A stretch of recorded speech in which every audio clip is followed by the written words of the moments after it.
This is Tipping Point Radio, and you're listening to The 42 Show. I'd like to start this episode with a quote from Buddhist monk Thich Nhat Hanh. He said, "We often think of peace as the absence of war, that if powerful countries would reduce their weapons arsenals, we could have peace. But if we look deeply into the weapons, we see our own minds, our own prejudice, fear, and ignorance. Even if we transport all the bombs to the moon, the roots of war and the roots of bombs are still there, in our hearts and minds, and sooner or later we make new bombs. To work for peace is to uproot war from ourselves and from the hearts of men and women. To prepare for war, to give millions of men and women the opportunity to practice killing day and night in their hearts, is to plant millions of seeds of violence, anger, frustration, and fear that'll be passed on for generations to come." This is an amazing quote. Is this why we still find so much violence in our world, due to our own prejudice, fear, and ignorance? And is it possible to create a world without violence? On this episode, we look into the heart of darkness of this human race, as three guys pursue the answers to life, the universe, and everything.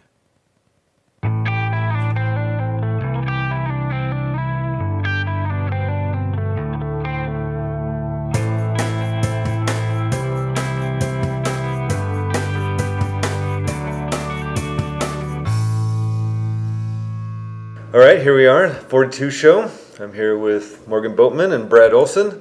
I'm Craig Merriweather, and today we are talking about the topic of violence. And I'm not sure how to begin, so... I thought, there's a lot of contention about violence in today's society. In our culture, we owe a lot to violence in the past, but we have this discomfort with it, right? So when, in particular, in the news, when violent acts come up, which we all seem to gravitate toward. I mean, if you think about the news, you don't hear about so-and-so took a nap, a peaceful nap today, and everything was great. The news is always flooding us with violence. Good violence, in war, and bad violence in what we've been hearing about lately about police brutality and that kind of thing. Everybody has there seems to be a natural feeling that we don't want a violent world. Yet, I thought it was interesting that my activities could be interpreted as teaching violence. And people come to me to learn violence. As a martial arts instructor. Right. And Brad, a former police officer, has had to deal with violence on that level, and you have no violence in your life at all. And really. You're opposed to it in all... I wouldn't say I'm opposed to it, it just manner. has not reared its head in my life. Yeah? Either career-wise or hobby-wise, or luckily not in, walking down the street-wise. So it just seems that as a society, we're fascinated by it in a way that maybe we're not by romance or sex or anything like that. It amazes me how offended and upset people will get at some sex scenes in a movie, and yet you go to any sort of PG or PG-13 movie and people are getting blown away, and with the video games going on nowadays, that seems to be okay, where other forms of like sex, or some reason is taboo and off limits. That's a good point. But then when it happens in a certain way, people get all bent out of shape, and they wonder, well, where does this come from? I think that I would argue that you don't teach violence. Oh, I would too. I think that's why I think what you do is empower people, because I think violence results from a sense of being disempowered. Right. And I'm dismayed at the prevalence of violence, and when you asked Craig if he was against violence in any form, I thought, am I against violence in any form? Because I want to say yes to that. Yeah, you feel that's the right thing to do. But I don't know. And the question for me is, are human beings inherently violent? I think we're obviously inherently violent. I mean, just by look at the entertainment we like. Again, back to my point. The movies, the video games, and how... Inherently makes me think from the beginning. Yeah. Well, Cain and Abel, even our earliest stories are violent. Yeah, it does seem that way, doesn't it? And I don't really know. Even God You look at the Old Testament. God's one of the most violent people in that whole book. Yet day by day, we don't really see violence when we're just wandering around doing our thing, but we concentrate on it in media and in entertainment and in your stories. Well, I think contemporary culture sees violence as a way to solve problems. And that's what we see in film.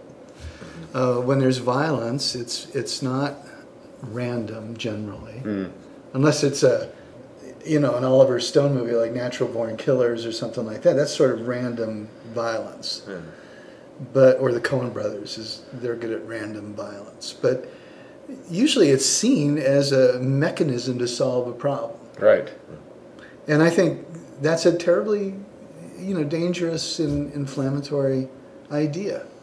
There has to be other ways of solving problems. But we don't like smart people. Apparently we're intimidated by that, because going to a movie and watching Stephen Hawking solve a problem using his brain is apparently less interesting than fantasizing about having superpowers and destroying half of Manhattan. Yes, it is.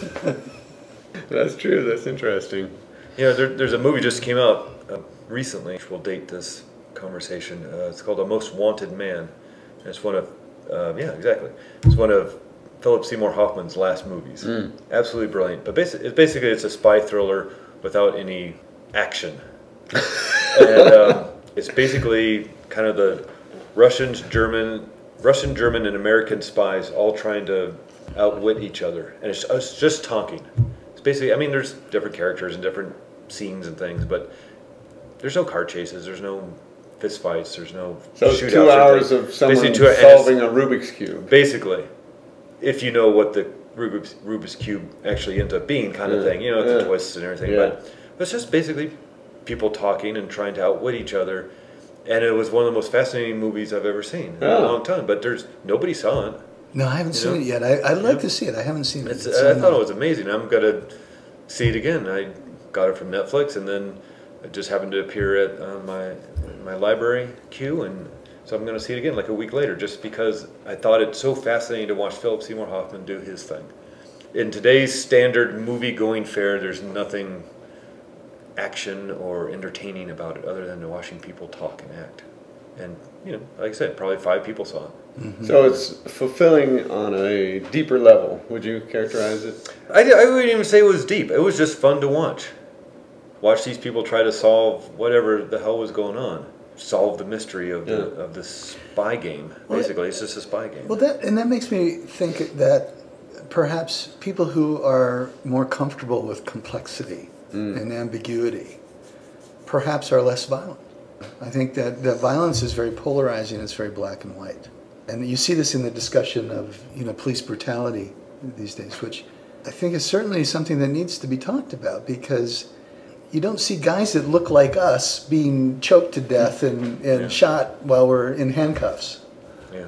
And so there's clearly a problem somewhere, but I also don't think it's as black and white. Jesus, that's a bad phrase to use in this sense, but I don't think it's as discrete as it's being made out to. I think it's a very complicated problem, and it may be black and white, but it's not black and white. Yeah.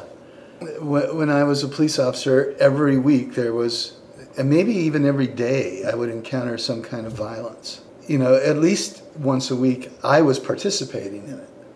It seems to me now that as far as police go, there's this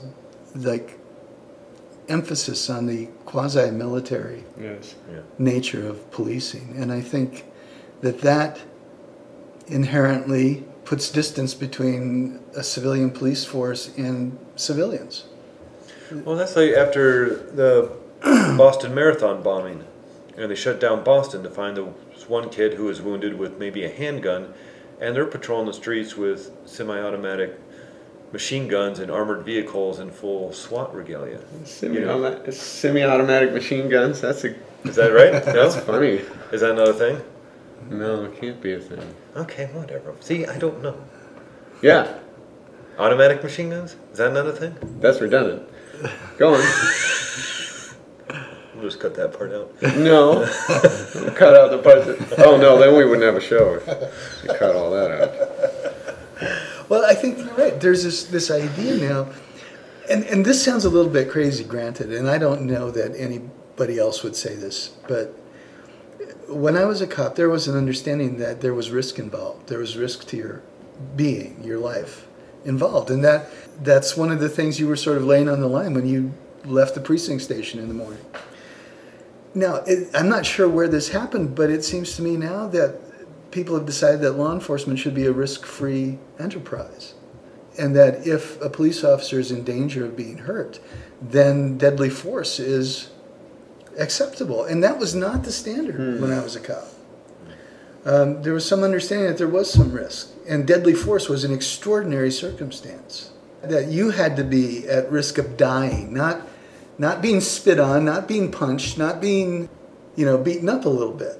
Now, I don't know if other police officers from my era would agree with that. And I have friends still from the old days that if they listen to this, Kurt, if you're listening, you can call me and tell me I'm full of shit. But I just think it's really very different. I don't recognize that profession anymore. Interesting. I see these guys walking around. Many of them appear to be filled with steroids and have the accompanying rage that goes with it. Mm-hmm. And it's very distressing to me. And I mean, we have a problem anyway. We have more people in prison by a factor of 3 than any of the other developed nations. Mm. And the majority of people in prison are in prison for drug offenses, and they're African Americans. And that's a tremendous problem. When you start imprisoning all the male members of a given race, something is wrong and needs to be addressed. So, well, you mentioned earlier that violence is seen as a solution to a problem. Is violence a solution to an extreme problem? Do we accept violence in some form or under some circumstances in order to solve a problem? Mm-hmm. And is it from an acceptable population or an unacceptable population? Are there different standards for violence? Yeah, I think so. I mean, violence wouldn't be tolerated in this community. It's tolerated, a mile or so away in Sunnyside. There's too many markers of socioeconomic status and race that are just sort of these glaring, semaphores that, in my mind, indicate a tremendous inequality in terms of power and justice. And the people that are most often arrested and the people that are most often caught up in violence, seems to me, are people who are either poor or of a minority group. I think that's a huge problem. And we're not addressing it. It's too complicated. It makes our brains hurt because there isn't an easy answer. And I think wrestling with it and feeling the discomfort of that and the unsettledness of really facing that problem is a lot harder than employing violence and never thinking about it. Because violence is, if you bring it to a level, can solve, in a certain way, can solve any problem. And if we tolerate it here in our streets, and if we tolerate it overseas, it's no wonder that it's becoming more. It's a paradox, though, because it's becoming more acceptable to, like you say, in entertainment and to abstractly, far away, but then we still don't like it, do we? Or do we? I think we love it. Do we learn That's how why we spend so much money on it. We spend money on violence? You mean between like movies war and video movies games and even forget war, just to entertain ourselves. Look at the slasher movies and the torture porn movies where that's all it is. Torture porn? Torture porn. Saw or what? Yeah, I don't know. Hostel or any of these movies where it says the whole basic premise is to watch people get tortured, and they're hundreds of millions of dollars, or people are buying tickets. I think we must at some level enjoy it. Otherwise, we'd just be watching. Do we enjoy it, or do we feel like it's? But why wouldn't you? Is it a necessity? We feel like we have to do it somehow. No, I don't think so. I mean, you've just had a crappy week at work. and it's like, what do you want to do on Friday? Let's go to the movies and see Saw, 5. You put yourself in a position where you can say, well, at least that's not happening to me. So you contrast your torturous life to this fictional character who's literally getting tortured.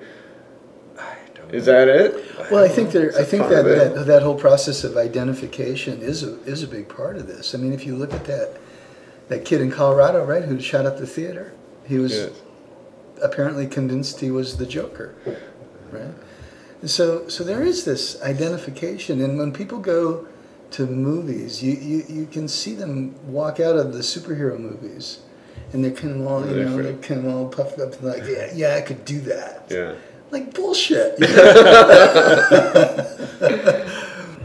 of the Hulk. I mean, his superpower is violence. It's anger.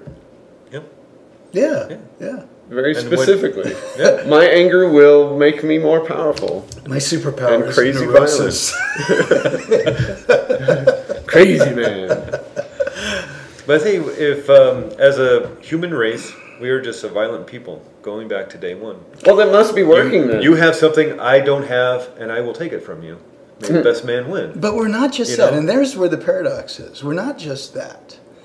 There's a significant portion of the population of the planet that is anti-violent, right? Okay. And if they're anti-violent, are they actually non-violent? Well, yeah, that's an interesting question, because sometimes an agenda of nonviolence can be violently enforced.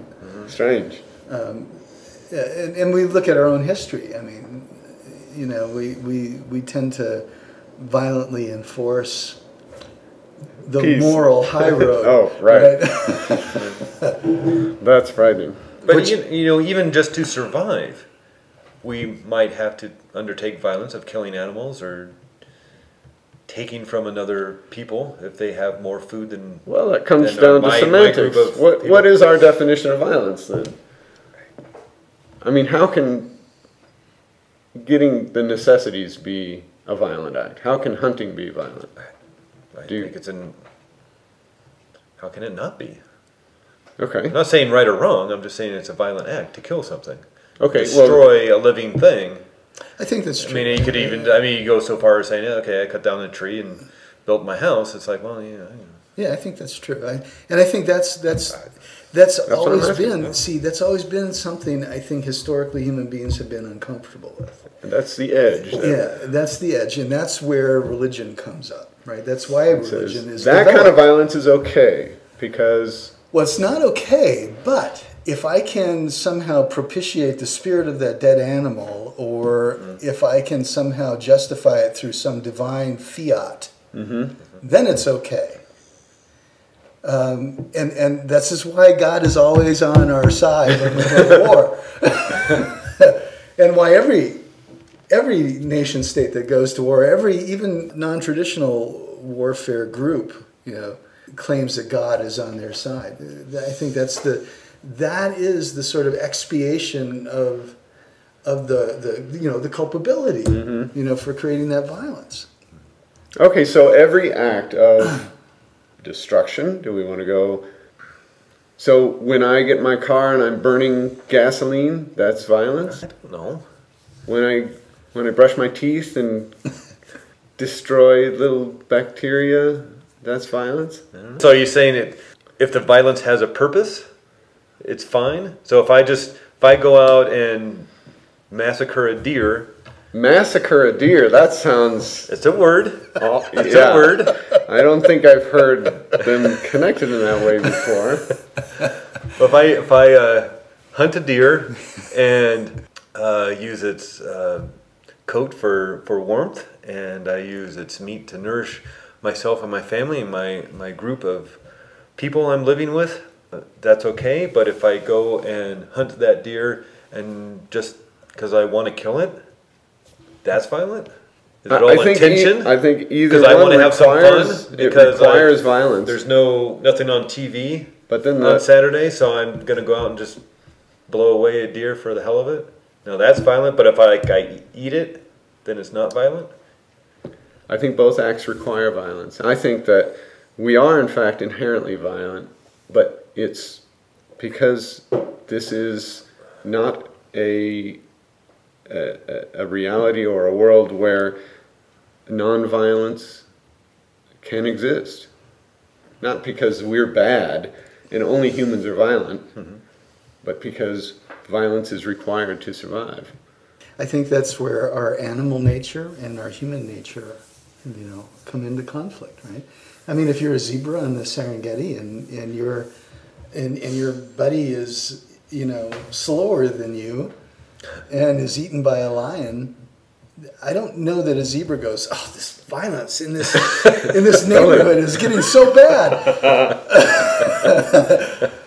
I mean, so in some ways, I think the idea of violence is perhaps a uniquely human concept. I'm not sure that the rest of the animal kingdom experiences violence necessarily.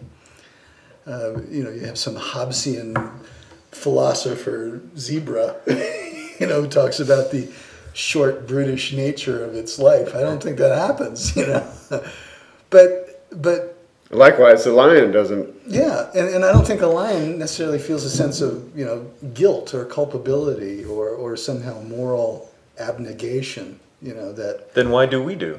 Well, this is what is unique, I'm saying, about human consciousness. And that's a really interesting question, the why question. I don't know it can be answered. Why do we feel bad about violence? And yet there's these stories, occasionally you read about dolphins who save humans from shark attack or what have you, so there must be some sort of consciousness going on there.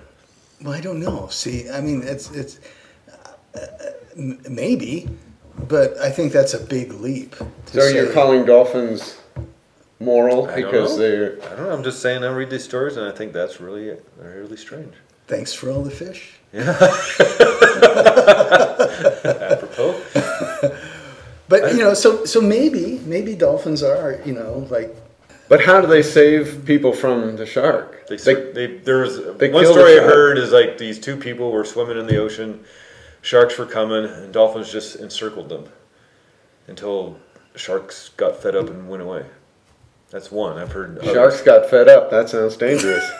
I don't know. I'm just telling you what happened. But that's... Telling the story I read. But that's attributing human emotion and intention to that animal that we can't really rightly impute because we don't know. I'm just saying. And we can't know what it's like to be... We hardly are able to understand what it's like to be another person, let alone another species. So okay, wrong. So we have a situation. So it seems that maybe we're talking about two different things. That there's a need to survive and protect ourselves. There's one thing. And then there's the entertainment.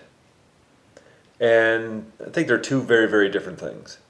So I understand the need to... It is a little bit twisted to watch violence. Yeah, but I mean, all the way from boxing to, movies and video games, like I said. It's about mastery, though. We want to see... Well, no, I guess a horror movie is the other way around. But you brought up boxing. We want to see who's best, who fights hardest. I don't know. You can watch those... Or sports or anything. We want to see that drama unfold. Yeah. I don't know. You watch those, what's the mixed martial arts fighting? And it's like, I've seen a couple of those. It's like, I just want to see these guys beat the crap out of each other. It's not so... I mean, yeah, there's a mastery to it, I guess, of beating the crap out of somebody. But it's just, I want to see the kick to the head. You do? I do. Because you want to see... And I'm ashamed by it, too. I'm ashamed by it. I'm embarrassed.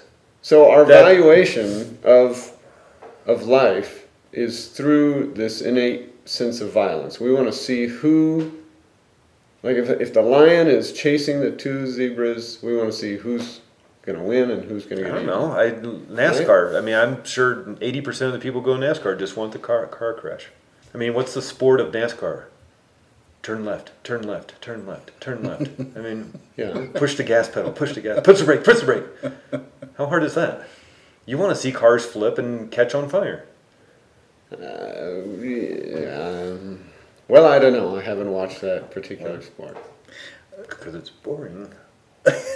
I'm not a NASCAR fan, but I suspect a NASCAR fan would say it's a little more nuanced than that. Just for the record, I'm not a NASCAR fan either.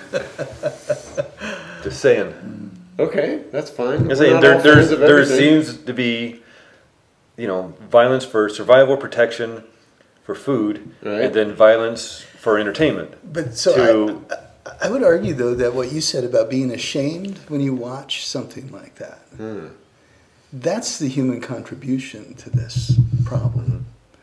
And I think that's something new that human beings have brought into the world, that ability to self-reflect, to have empathy, because... Yeah, to look at yourself while you're doing it. Right. Well, it's the Milgram experiment. Right. And there... Go Google that. Right? I know. But I also think that quality of empathy is easy to extinguish, especially when you yourself are placed in some sort of jeopardy. Part of the problem with violence is that we're too distant from it. Right? And so we lose that sense that this could happen to me. See, there's not enough violence day to day for you to take that picture up on the movie seriously. Just go, oh, that's more fun and games. It's a sport. It's like watching a tennis match or something. To go back to impoverished areas, they're watching movies, violent movies too, but maybe for different reasons, to feel the empowerment. I think that's right. You're just watching it to laugh at the exploding and head. we get a vicarious rush of adrenaline. It's interesting. It could be the same movie could satisfy two different necessities. I mean, I got to think, if I were an African-American male in my 40s and I'm watching Captain America, I'd have to be sitting there thinking, whose America is this? And how come, I don't see myself up there? Well, and then you even in your entertainment, you have fantasy violence, the Superman movie, the Man of Steel. You got Superman and General Zod throwing each other through buildings and just destroying cities. Yeah, right. And Captain America, he's you got all the kind of different all the bodies. Even though in 9/11, just a point. Even though in 9/11 we saw footage of people jumping out of buildings, when an alien gets thrown into a building, we don't see all the little people dying. Yeah. How can we be okay with that? How can we root for? Well, and that's the thing with the Man of Steel. It's like, were there not people in that building that General Zod just got thrown through? And is that good? It's okay to kill an alien and thousands of other people because you're killing the alien. But there's there's kind of weird violence remember that movie Independence Day, where they're just aliens are blowing up the White House and all these other things, and people are cheering, blowing up the White House. But then you have other movies such as, and the one that specifically comes to mind is Django Unchained, the Quentin Tarantino movie. You haven't seen which that one. I heard it was so over the top violent that I wouldn't go see it. And I enjoy Quentin Tarantino. I like the movies he makes, and sometimes it gets a little much for me. But I don't think Pulp Fiction was that bad. I mean, I could take it, but whatever. But it's like I heard anyway. Django Unchained was so over the top. I didn't like that. Was so over the top violent and realistic violence, not cartoony, superhero violence. Well, I think we got two different. We're talking even there. We're talking two different things. And I think Quentin Tarantino's a good example. I think he's a complete dick because. What is he? Owe you money? For the most part, well, no, because he's one of these guys who's never. Really been in any kind of a situation like he portrays, and so he has this like erotic, idealization of violence, and I think that's just so completely. I mean, if you've ever experienced real violence, anything close to what gets portrayed in those kinds of movies, that's the last thing you want to see. Well, same with Martin Scorsese though. Does he get a free ride? No. I mean, I understand you're a young man. You're making your movies in the 70s. There's a certain amount of violence you want to put in your movies, your gangster movies. But I think at the age of 60, that maybe you've worked out your issues by now, but his movies are still... Those guys are nothing but issues. And they have no contact with anything that's realistic. They just write cartoons. They live in bubbles. But they're not cartoons. They're real people, inflicting violence upon other people for our entertainment. Again, not superhero violence, not cartoon violence. It's nasty violence that I just paid my $10 to see, and I'll talk about the next day at work. And you are the cause of it for going to see those movies. Guess. Comfort. Listen, I think it's conceivable that initially guys like Scorsese, and I think certainly Coppola, were making statements about violence. I think Scorsese becomes comfortable. And now he's a victim of his own success. And now he's just churning out the same old shit all the time. When perhaps initially, well, I shouldn't say that. I mean, even the movie The Departed was a very violent film. But I think it had an anti-violence message. Yeah, and I think the movies he does make that aren't violent, nobody goes see. Hugo or Kundun about the Dalai Lama. I don't think anybody saw those movies. Yeah. And so he gets the message. Well, if I want to continue making movies... And there's the problem, right? That's the rub, as I say. Do I want to keep being this extraordinarily comfortable lifestyle that I have? Or am I going to tell the truth? By depicting a life that I have no connection to, right. No concept. Well, if somebody says, okay, we'll give you $80 million to make this movie, to make a movie, what do you want to do? Well, I'd like to do this kid story about this kid who lives in a train station. We're hoping. But he did make it. That was a great movie. It was a great movie, but I don't think it made any money. And it's like, next one, what are you going to do? Well, I guess I better do a gangster movie. Okay, so we're saying that we're okay with violence if it has a purpose. Just like the hunting. Just like deer. Okay, well, so let's put that aside. If violence makes money, then we're okay with it. Then society's okay with it. That seems to be a piece the case. of the action. That does seem to be the case, doesn't it? Just observing what's going on. And I think that therein is one of the big problems. I think that's what makes violence so... I mean, if something is so ever present in one's consciousness, in one's awareness, one begins to become inured to it and doesn't recognize it when it's the real thing, and it needs some attention, Jesus, I hate sounding like some old fart who just, is railing at kids to stay off my lawn, but... Violence. Throw rocks at him now. But there is really something wrong with the way we're understanding violence, and it's creeping into the way we conduct warfare. That now, again, we're even farther removed, so we'll use drones. Yes. Right? Right. To murder. Watch it on a screen. Yeah. And it's like a video game now. And I think that is a horrifying idea to me. If you're gonna conduct violence, you need to be able to feel what it does to your own soul, because that's the only. But leaders have never had that. Well, they always send us to go do it. The most recent generation, leaders have always had to have been somehow part of that machine, right? It isn't until 1974 when the draft ended, and so people haven't had to even go to boot camp or have an idea of what military life is like. And I think it gives you a different perspective. And now the concentration on military personality or the character of military is all special forces. So they go in and they're surgical. They even use that word now. And somehow there's bloodshed without bloodshed. Yeah. Yeah, it can be that precise. They're more superhero-like. But there's also the military. A friend of mine is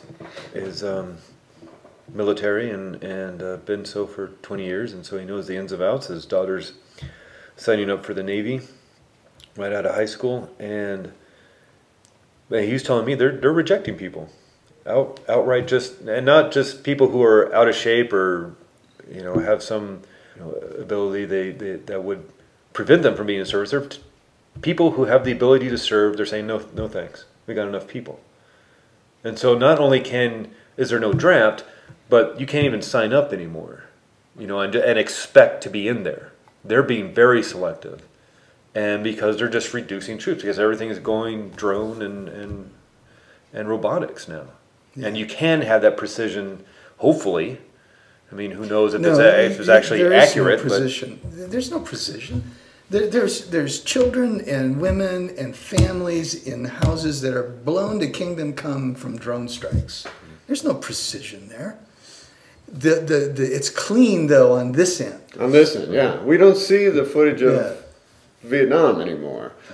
That's what ended that war. Was seeing that footage. Yeah. Seeing Walter Cronkite on the nightly news showing that film, and Walter having this moment of moral crisis. Going, wait, what is this? What are we doing? But that's not a new thing. That we saw, soldiers saw that in World War I. Mustard gas and machine guns and airplanes. I know what I'm saying, but listen. I know what you're saying. The living room. No, but what I'm saying is like, and then in World War II they saw it as well, but they kept it inside.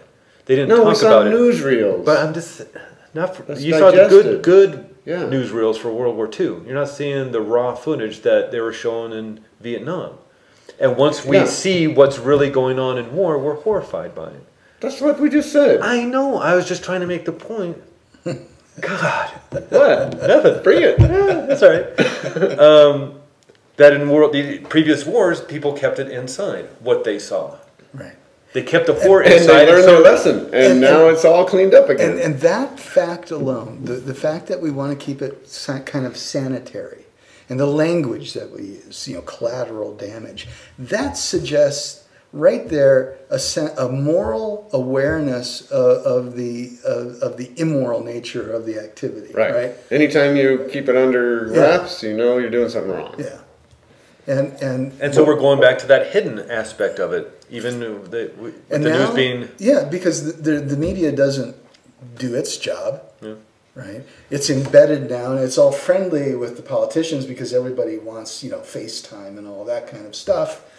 So they're not really reporting on what the cost of going to war is. And now we're in a state of perpetual fucking war. That is not even war. Yeah. It's just... And we're sitting here, pushing buttons and using joysticks and oh my God.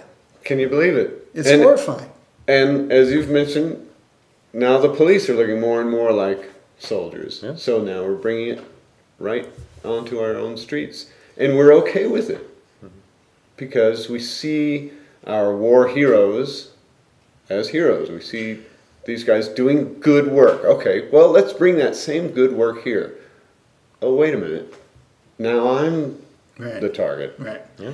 And I think that in the last, how long has it been since 9/11? 13 years, 14 years, that we have decided that the most important thing is to not be afraid. Yes. But we're not going about that, it seems to me, in a healthy way. Right? We've decided that we cannot be afraid, but rather than just having some moral courage, right, and being willing to live a life that is, unpredictable, we've said no. We have to create this safety, which is impossible. I mean, all you have to do is look carefully when you go through the TSA thing at the airport. That isn't doing one single thing to keep anybody safe. It's getting pictures for Craig. All my nude X-ray photos up on the wall somewhere. Somebody's locker. The paradox is and my security is in the hands of those people? Come on. They're getting $8 an hour. I'm not sure these guys can find their way out of the airport at the end of the day. That's what the line's on the floor are for. The paradox is we're so frightened of violence that it would have inflict violence on ourselves. Yes. I think that's it. We're so frightened that we think violence is the only way to protect us. Well, there's a certain revenge mentality too. A lot of the movies, I think it was Liam Neeson movies, where his daughter gets kidnapped, and so he's got to go on this rampage of revenge and violence to get his daughter back. And there's multiple movies of that genre. That's a genre. And there's a certain sense of like, okay, I've been hurt, I have been taken advantage of. Yeah. And this guy is the same, and he's just, you can let out a lot of that emotion maybe by watching a film like that. But maybe, the idea is that now I've got carte blanche to do whatever I want. Yeah. Because, you know, of course he's...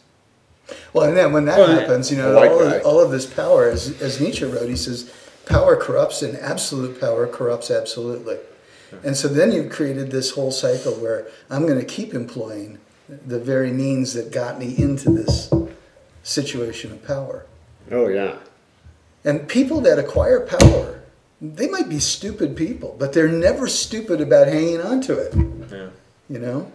So if we're that afraid that we need to wrap ourselves in a world of violence, how do we fix that? I mean, it seems like I can sit here and do my meditation and read the Tao Te Ching and be a very calm individual, and I go out there, who knows what's going to come my way that day that's going to make me want to throw a punch. Well, that's okay. The comfort or familiarity with your own violent nature is what people come to me for. Because they feel, oh, I want to punch stuff. I don't want to feel afraid, and I want to just feel safe. Yeah. So I let them punch stuff, and I let them feel safe, and they become familiar, not comfortable. I make sure that they're never not afraid. But it's a self-confidence thing. It's an empowerment thing. Yeah. Yeah, it is an impact. I mean, you're not so much giving them a violent way to deal with the world as more as instilling self-confidence and removing fear to a certain extent. Right? Yeah, I mean, but it's fear of themselves. Yeah. It's fear not of that someone's going to break into the house. I mean, that's in our country, that's so rare. But it's the same with the concealed carry or the home defense firearm community. It's not going to happen to these guys, but they want to feel like they can do something about it if they need. But what that means is they just don't want to be afraid. Well, I was at a Whole Foods. Nobody wants to be afraid all the time. No, but I watched two people. I get terrified in Whole Foods. Well, in Arizona, you're allowed to open carry, meaning you can wear a gun on your belt, in your holster, openly. You don't have to conceal it with a jacket or whatever. So, and you don't need a special permit. You don't need a special permit, but if there's a sign on the storefront, you're not allowed to carry your gun in there. And so I was walking into Whole Foods, and I saw two people with pistols on their hips. And they just, they saw the sign, and, or no, it was just a lady, I guess. I don't know. She saw the sign, she goes, oh, Were okay. you there? Yeah, I was walking behind. It was a while ago. Mess up my story. No, you're doing fine. And so she just turned around and went and put her gun in her car. And I just started, why are you carrying a gun? Why not? Why would you need to? Then what are you afraid is going to happen while you're Why getting are you your wearing granolas? shoes? Why do I wear a hat? It doesn't matter. What do you mean wear a hat? What does that have to do with carrying a gun into a grocery it's store? the same thing. Are they going to be out of, jujubes, and so you're going to like blow up? That's what you think. See, you associate guns with violence right away. Why is she carrying a gun on her hip into the grocery store? She's not going to rob the place.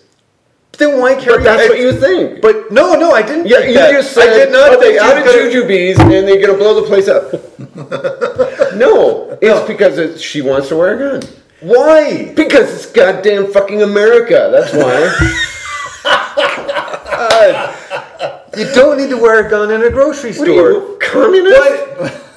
Is she afraid that it's going to get wrong? Doesn't matter. Are you afraid you're going to, be cold, so you got to wear a jacket? That has nothing to... It's the same fucking thing. God! You know what? It's damn it! It's the no, it's not. Yeah, it is. Her wearing a gun into Whole Foods is the same thing as her toddler sucking on a pacifier. It gives her a sense of comfort and security. And it freaks out everybody else in the store. And that's the problem. And it's a complete illusion. Because most people who own guns and try to use them in their own self-defense, at least this was true when I was a cop, and I suspect it probably still is, have those very same guns taken away and used on them. It's true. And I don't understand why you would even want to carry a gun around out in public for that very reason. Okay, and here's the thing. She didn't see the sign and say, I'll get a jacket and go and conceal my weapon. Well, the Put a sign jacket- technically means you can't carry a gun into I understand, premises but at if all. she's afraid of something, wouldn't her right of being able to stop the robbery be greater than the store doesn't want you to have a gun in there? I mean, if she's It that may be. scared It may be. Yeah. and is that afraid, I think that fear would supersede any sort of sign that's on the door. Yeah. I mean, she's wearing that gun in there for a reason. Right, maybe. It may It's not a We piece don't know of a reason. jewelry. Yeah, it is. Oh, see, and then that's the problem. We're looking at this as just like, well, I'm going to carry my gun, so, the hell with you. Well, you're afraid of her gun, clearly. I'm afraid that she's a whack job because she's carrying a gun Okay. into a grocery store. Okay. I mean, if you're going into Sunnyside or that's a neighborhood in our little town here that's not the best. If you're going into war, if you're making a drug deal, yeah, carry a weapon. But you're going into a small town, healthy grocery store with a bunch of hippies. Who are you gonna shoot? In which You're funny, Craig. Why? I'm not hearing an answer. There's no reason to have a gun. Okay. It's a weapon of emotion. You're gonna get upset and you're gonna what are you gonna do? You just start. Is it a weapon of emotion? Yeah. Define that. What does that mean? It means it's easy and quick. You're not making your case, Craig. I don't understand. maybe she wanted a penis. Wow. Hey, Why don't you get on his case? because it's True. because he's making sense. I don't disagree with you. I don't understand why people think they need guns.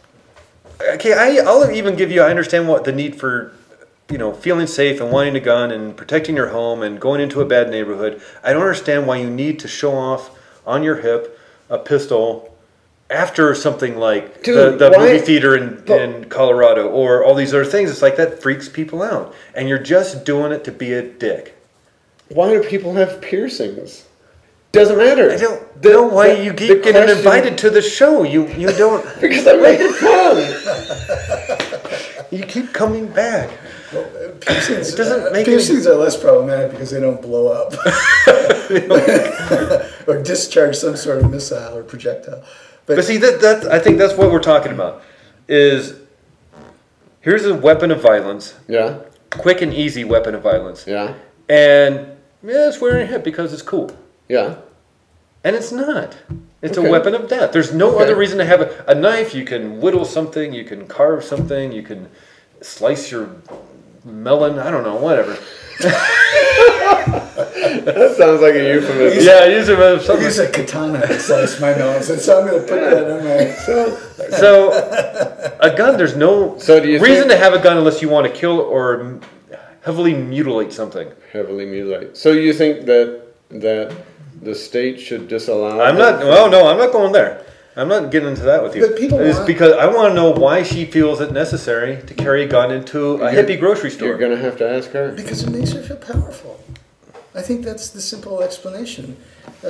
She has the ability to inflict violence on every person in that store, and that makes her feel powerful. I don't get it. Okay, that's cool. But at the same time, it's cool that she brings a gun too. No, it's not. It's pointless. Get a piercing. Yeah, see? All right, I don't know. Boy, it sure pissed you off. That's Yeah, because hilarious. it's pointless. Because you're scared. You're scared that she's Okay, gonna so snap, I went. right? Remember, we went to that gun show. It was a couple years ago out at Fort Tuthill. Yeah? They were making everybody empty their firearms before you went in there. I found that very intriguing. They had a little table outside. Did you have to turn in your gun? You weren't allowed to carry a gun in there, or you just had to empty it? It's your story, man. I don't. You were there. You were at the same show, and I just found it intriguing. It's like here's all these people who are into guns, and they like to look at guns, they like to buy guns, they like to talk guns, and they're wearing pistols on their hips, and they bring in their guns, and they have to turn their guns in at the door. in order to look at guns on the inside. Because why? Because they're afraid someone is going to go nuts and get in an argument. Why else would you turn in your gun at a gun show? Is that what you think of humanity, Craig? Why else would you turn in your gun at a gun show? Well, because there's somebody in there's going to get angry, and it's a weapon of you're messing it's a weapon with of guns emotion all the time. There is something that's rather. It's a weapon of emotion, and you had to turn in your gun at the door of a gun show. But it's more than it's insane. It's more than stupid that. and funny. It's more than that. There is something that's quite beautiful about these weapons. Mm-hmm. And there are people that really have an appreciation of the beauty and the efficiency of that machine. No, I don't doubt it. I don't. And if you look at the way guns are decorated, you'll see, like along the slide, for instance, of a given 45 semi-automatic or something, you'll see ivy and leaves and things like that in a beautiful kind of scrolled engraving. The handles are sometimes, mother of pearl, or they're this checkered wood. They're really quite beautiful. And I do have an appreciation for that. And I find that people who are gun owners who have that kind of an appreciation for the weapon, they don't bother me at all. Yeah. I had both extremes of the experience within about 3 hours one day. I was having lunch with my wife at Josephine's, and this guy walked in, and and you'll understand the ridiculousness of this. He was wearing one of those low slung rigs, right, for fast draw kind of stuff. But in the holster, he had a 45 semi-automatic, and he had the ammunition for the semi-automatic in the rings around the belt. So each one was individually shoved in one of those rings, right? Which is absolutely useless in that weapon. And I thought the absurdity of it. And this guy's walking around, kind of strolling around, and you could have walked up behind him and stuck one arm around his throat, and the other one you pull out his gun and go bam. And I had the fantasy. Right? And I really seriously considered just fucking with it. Yeah, just totally. messing with him, taking his gun away. But then Yeah, the police would have been involved, and it would have been, it would have been unpleasant. And so finally, the restaurant staff made him leave, and he walked out in a huff, which is a small vehicle. But so then on the way home, we stopped at Safeway to pick up some milk or something. Right. And there was a guy in there carrying a 9mm SIG, and he had it in one of those belt holsters. So it was really snug up here. He was carrying it the way you should carry it. Properly, yeah. Right? He was carrying it properly. He bothered me a lot less, because you could tell just by the way The thought process was there. he knew what he was doing. Yeah, you could tell he knew what he was doing with it, right? That didn't bother me so much. It still bothered me that it was like in a grocery store. I mean, I kind of when I was a cop, it was department policy to carry an off-duty weapon, and I never did that, because I always saw that it was things got a lot worse a lot more quickly whenever you got involved in some sort of off-duty confrontation, right? Like liquor stores when I was a cop, were sort of the traditional places where everything went to shit in a hurry. And it's like, I don't ever want to carry a gun in a liquor store. Because it always ends badly. This is what I'm saying. It's a weapon of emotion. Well, right? Well, no, I not don't in know that what that case. means, weapon of emotion. It means you get emotional, the situation goes to shit, what are you going to do? You're going to pull your gun. You don't have a gun, you got to diffuse the situation in another way, and then people don't have holes the bad guys peppered throughout them. The bad guy's pretty premeditated.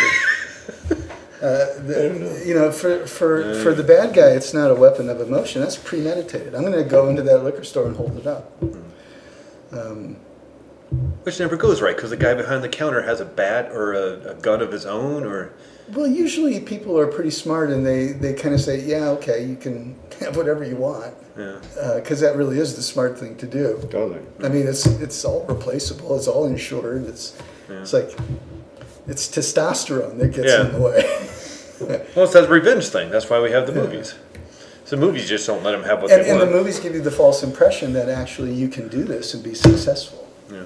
And you can come out of it unscathed. But I'll tell you the truth.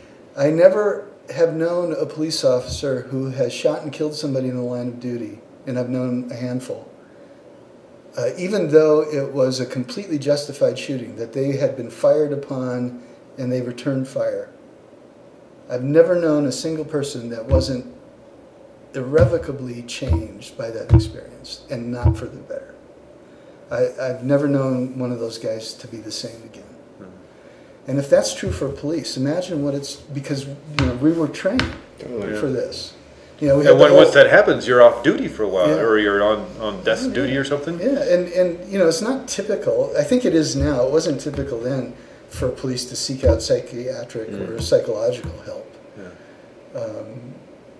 So maybe every day you go to work thinking I may have to kill someone. Yeah. And for a citizen, what you're getting to is that a citizen, an armed citizen, is not prepared for that. It's not prepared for that. And the trauma of that experience of taking another person's life, or even just simply wounding another human being. So, in your story, we have someone who has performed violence and has been changed, and it has affected them. That's the unknown country there, is that we're afraid of violence. We're afraid of not only getting violence done to us, we're afraid of perpetrating violence. Yeah. Righteously or not. I think unconsciously. So we have this irreconcilable conflict of, we live in a violent world where we do violent things to carrots even. You have to look at me when you say that. And we don't want violence done to us. We don't want to be the carrot.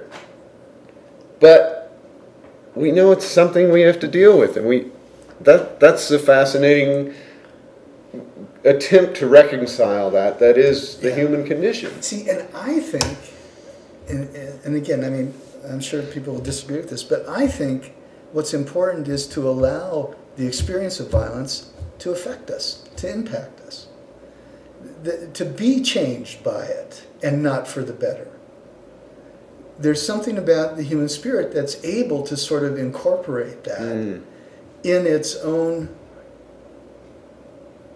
growth, I suppose, for lack of a better word. That it becomes like, the pearl the oyster produces as a result of that irritation. There's something really powerfully present in that experience because, like Hemingway says, sooner or later life breaks everyone. And what's important is not to avoid being broken, but how you put the pieces back together. And if we really allow the experience of violence, that's what happens to us. Or at least that's potentially present. Where's my pearl? You've been irritating the crap out of me for a year. And I haven't shot you yet. They had to turn in their guns at the gun show. I'm just saying. I don't think that's an accurate recount of this. Oh, it was very accurate because I stood there watching because you had to pay to get in. I was waiting for you to come out. I didn't want to pay, They don't have a pile of guns behind the table, Craig. They Well, just they- make then sure they- they're unloaded. Why? If you shut up for a second, I'll tell you. Because people are dealing with guns. You're not allowed to handle your gun in public. So at the gun show, you're allowed to say, oh, check out my gun. Let me look at this one. Let me work the slide, make sure it works. Okay, now I'll pay you. Or I've bought and sold guns at the gun store, and that's what's going on. They're not thinking someone's going to lose their marbles in the gun show. Yeah. I don't know. Seems awfully strange. I like the irony of it, but it's not quite complete. But All right. Point Morgan. I don't know. I'm fascinated by what everybody has said, and that the realization that we're just as afraid of performing violence as we are of getting it performed on us. Yeah, and I think that performance of violence, that fear, is largely unconscious for most people. I don't think that that's something people are necessarily aware of. That's why we don't hunt, going back to that, hunt anymore, because we don't want to cut the guts out of an elk and get all sticky. Yeah. We see that, we've cleaned that up. It's just like the drone attacks. Cleaned that, sanitized Yeah. that. So we go to the grocery store and we still buy meat, but we don't have to cut it out of the It animal. doesn't look like an animal. Just ground beef or a chicken that doesn't look like a chicken anymore. So that continual distance from violence is gonna bite us. Is that why we need the movies then? Yeah, because we need that. We're creatures. We know we live in a violent world, but we want it to be safe. That's the irony. Safe violence on both ends. Homogenized violence. Yeah. Very specifically safe violence. We know how the story's going to end. The good guy's going to win. The bad guy's going to die. But, you know, we're not going to get messy. People just don't. I mean, you know, I hear stories, and when I was a cop, certainly saw people get into fights, and you don't expect somebody to die as a result of a fist fight. You do. and I do. But generally people don't expect that. But it happens all the time. Or brain injuries. Oof, yeah. Happen all the time. Right? You punch somebody, they fall down and they hit their heads. Boom, yeah. On the street. And that's not represented in movies. People take a punch that's, you know, if it were real life, would break your jaw at least and shatter your cheekbones and your nose at the same time. But then they just kind of shake it off, yeah. and then start beating the crap out of the person who threw the punch. It doesn't happen that way in life. Usually people get punched one time and it's over. Because you start to tear up and you can't see and you can't, you know, all you're feeling is this pain that's radiating through your skull. Yeah. It's usually over after that. And hopefully the person that you punch will keep standing, because if they fall, there's a huge likelihood that they'll receive a brain injury or they'll die because they'll hit their head on a concrete sidewalk or something. And so people, this is the other thing I don't think, is that we don't understand the consequences of our violence. Because it's all up there. It's on the screen and it all turns out well. Yeah. For most people. On the For the screen good and guys. again with the drones. So we need to wrap up. Okay. Well, we're going to wrap it up. I have nothing more to say. That was it. That's the last word. Brad's got nothing else to say. We're done. All right. That was a peculiarly unviolent ending to a violent talk. Yeah. Okay. Good subject. It's a tough one. I think there's some marvelous works of literature that address this. I mean, Tolstoy's War and Peace novel is one it's really a must read. I mean, it's a meditation about violence. And when was that written? That was like 1800s? 1800s? Late 1800s, yeah. And so even back then, they're talking about it. Yeah. You know, it's like there's, for 5,000 years, whatever it's been, you know, we have this society of violence, and yet there's still this. We're still having this conversation. You know, about it. Right, wrong. How do we deal with it? I think that's because it's one of the fundamental experiences of being human. And being alive. You know, Hemingway's book "For Whom the Bell Tolls" is another marvelous meditation on violence. Even "The Sun Also Rises" is a kind of a meditation on violence, right? And particularly, you know, the idea of courage and what it is to be a man and all that business. But isn't that really gotta wrap this up? Well, we're just talking now. I always lie when I say I don't have anything more to say. I always got But "For Whom the Bell Tolls," that's a poem about, and forgive me for not getting this right, but something about, you know, how if the island loses a piece of the island, don't I suffer as well from that loss? And Initially, for whom does the bell toll? It tolls for me. Initially, Or that was B. John Donne's poem. Yeah, For there. whom the bell tolls. But Hemingway writes a novel about the Spanish Civil War. Right, but I For whom mean, the bell he's got to tolls. use that Yeah. title for a reason, Well, meaning that when you enact violence on somebody else, aren't you really? That's absolutely Yeah. right, and that's the meditation that's undertaken by one of the main characters as he's laying there dying, Yeah. from a gunshot wound or something. But yeah. But again, Spanish-American War, what was that 1916? Oh, 30s? Yeah. Close. Yeah.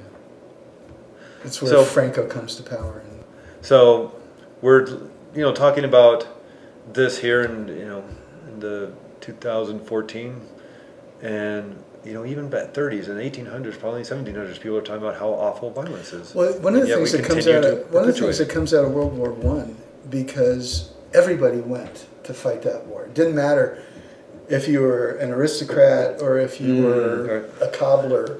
Everybody went to fight that war. So there was a tremendous number of artists and poets and writers in that war. And the poetry that comes out of that war is just astonishing. It's just astonishing. And the art that comes out of that war. Picasso's famous piece that comes out of the Spanish Civil War, Guernica, this amazing Cubist masterpiece of his. It's incredible. It's huge. If you see it in person, it's just the most amazing thing. It comes out of that experience of violence and that deeply pathetic, in the sense of pathos. Not that's a very strong reaction. That's what I'm talking about, being irrevocably changed by it. That experience of pathos, and that goes away when you're punching buttons and moving joysticks and things like that.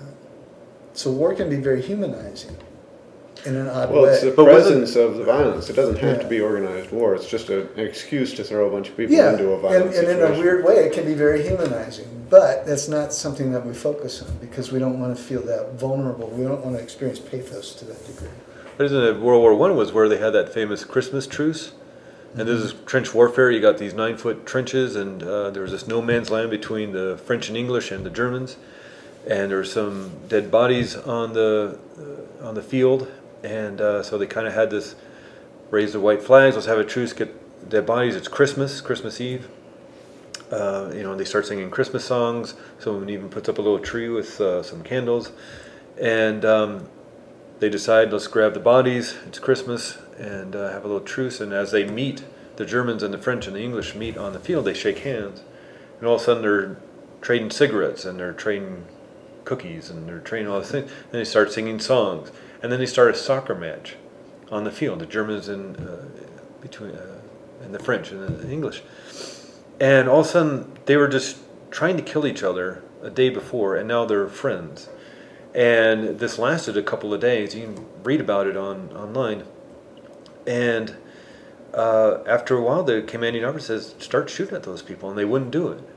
And it took another couple of days for people to start shooting, and apparently, according to some of the letters, the accounts of the people who were there, that people would just shoot into the air, But after a couple of days, they would start shooting at each other again, And so there seems to be this weird dichotomy. It's like there's enough hatred that you want to kill that guy, but he's pretty cool, so maybe we can play some soccer, or sing some songs, trade cigarettes, and maybe have a drink together, and then tomorrow I'll try to kill him again.